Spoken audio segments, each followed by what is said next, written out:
Henry Miller once said, as a writer, I never get up in the morning and admire what I've done. It's never good enough. But as a painter, I can get up at 3 o'clock and look at what I've done, and it's great.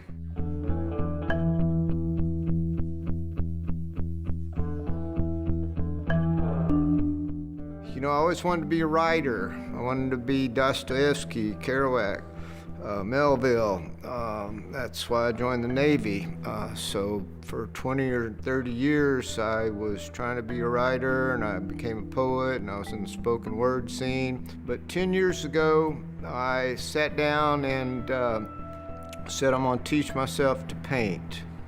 And I've been painting ever since. I did collage and assemblage before I started painting, because I knew I could stick things together and do that. But painting is a little bit more of a learned talent, skill thing, and so that takes a lot of practice. I grew up in Homewood. I was an athlete, not an artist. Graduated Shades Valley '68. I grew up going to the Armory shows and the Shower of Stars. We did not have the infrastructure back then. In fact, we didn't even have, nobody had really much of a live music scene until the '70s, music scene as we know it. When all these teenage bands started, the only place they could play, the places they mostly played were fraternity and sorority lead-outs and dances, and then high school sock hops and dances. Mainly I get ideas from books. In the art world, you know, people are big on themes. Since I have no training in the art world, I'm a little bit different, and so I look for themes, but I'm really into history, in addition to all of the above. So, you know, about 8 years ago, I conceived my first, what I call trading card series. And they're small paintings that have the essence of the classic trading card, where you get the player on the field or at bat or something, and then you get a little bit of text, name, team, and all that. And I've done history of Birmingham artists. I've done history of Birmingham jazz. And, you know, I think this rock and roll is about my 8th series. But trading cards are all they're quirky, and you get, instead of the players are the most important, but it takes other things. It takes the infrastructure.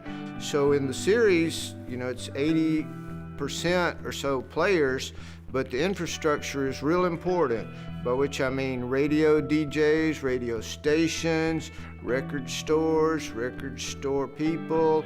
Venues are very important, sound engineers, sound studios, promoters, concert promoters, all that stuff is vital.